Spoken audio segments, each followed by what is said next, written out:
Welcome to this channel, guys, and our salutation of the day goes to Paul Onyango. Moses Kuria is a man on a mission. He himself is the person who knows. And I want us to look at a post that he just did. And this post is just coming a day after he was visited by William Samoei Ruto.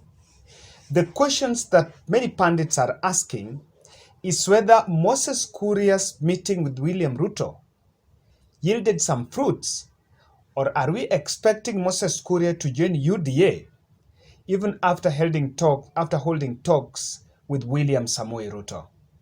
That is a question that I want you to ask yourself. Is there that possibility?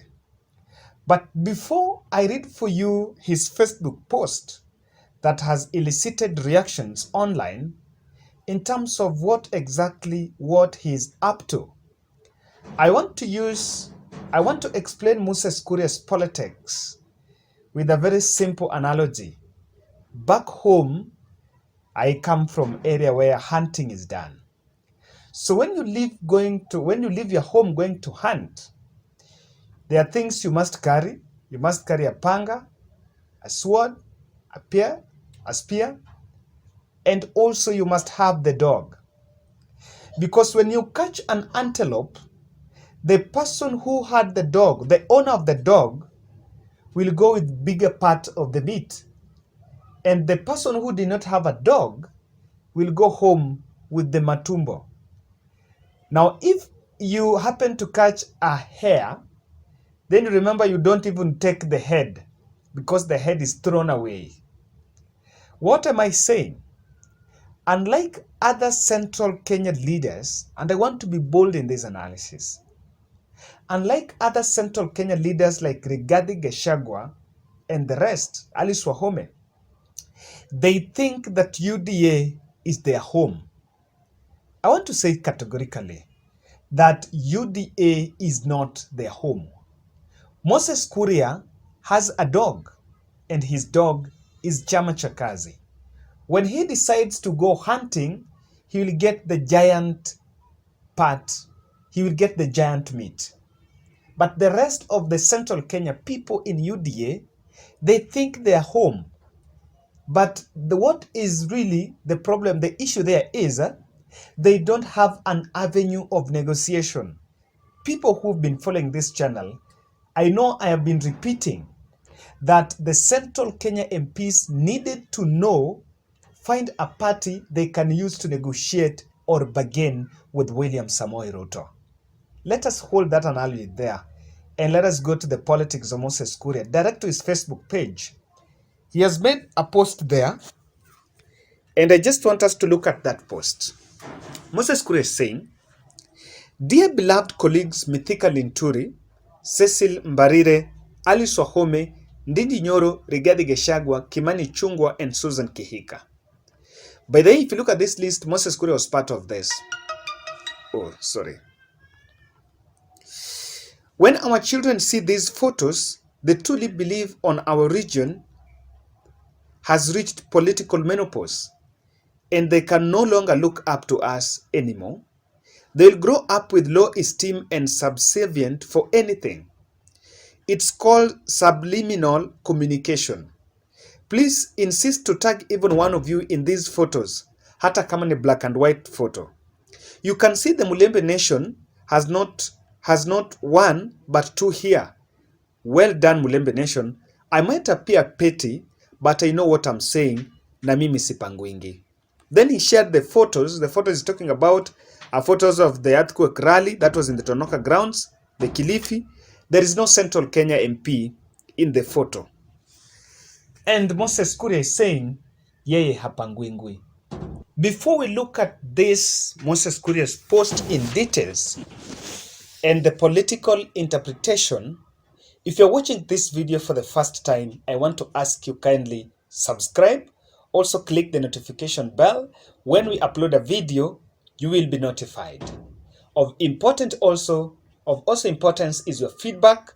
Let me see what you think at the comment section. Moses Kuria has actually rejected William Ruto's request to join UDA. He's saying in this post, I might sound petty, but here I know what I'm saying. Mimi sipangwingwi. Sipangwingwi means I cannot be organized. In layman's language, I cannot be directed. This message is coming a day after William Ruto held a lengthy talk with Moses Kuria in Dubai, and we saw the photos were shared by Moses Kuria and Oscar Sudi. And part of what William Ruto can discuss with Moses Kuria is to request him to come back to UDA. That is not a very strange request from William Ruto, because the founders of UDA, Moses Kuria was amongst the founders. And of course, it is a high possibility that William Ruto wanted him to join. So if you ask me, I can tell you straight in your eyes, that Moses Kuria is sending this message to William Ruto that he is not going to join UDA. Now, I have 4 reasons why I think Moses Kuria has rejected the UDA party to join with William Ruto.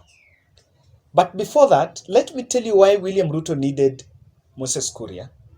I think he has realized that the central Kenya, William Ruto is really struggling to find a focal person from central Kenya. He's gambled with Alice Wahome and Rigathi Gachagua, but I think the team are realizing that they are not really formidable candidates, political leaders from central Kenya. And maybe he wanted to bring Moses Kuria on fold. Why is Moses Kuria rejecting? One, I think he's also realizing that William Ruto's popularity in central Kenya is fading. And there is also the effort, like people are feeling like Raila Odinga and President Uhuru Kenyatta have a game to make sure that they dethrone William Ruto from central Kenya. So he might realize that that is not something that is on to do. Secondly, Moses Kuria is a very conscious politician. And I think he's also seeing that the deep state are determined to make Raila Odinga the 5th president of Kenya. No, and he wants to be part of this. So having realized that if he's going to work with William Ruto, they might actually go to opposition. And he doesn't want to get to that business of opposition. And secondly, and the reason why he doesn't want that also, if he joins William Ruto, he's going to be on confrontation with Uhuru Kenyatta. And that confrontation with Uhuru Kenyatta, I can tell you guys for sure, it is going to destroy political careers of politicians from central Kenya. The ones that are going to be confrontational with Uhuru Kenyatta, they are going to see it. They're going to see the wrath. Don't be lied to you that after August 8th, Uhuru Kenyatta will not be active in politics.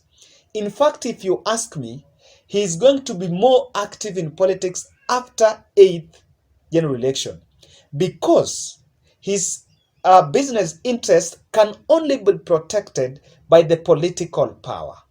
That is why Jirongo is crying to death. Jirongo's business interests were not protected because he was not in the inner political circle. If he was active, if he had the political power, Jirongo would not be broke as it was actually reported some time back. My third point on why he could reject William Ruto, he has made a conscious decision to follow Martha Karua and not to dismantle the Mount Kenya Unity Forum. And this takes me to another point here, that one of the reasons why perhaps William Ruto was going for Moses Kuria was to make sure that he dismantles the Mount Kenya Unity Forum. Because his first plan was to dismantle Oka, and he pulled Musalia Mudavadi successfully from Oka. But then after that, we see another resurgence, and now Oka is again coming up strong.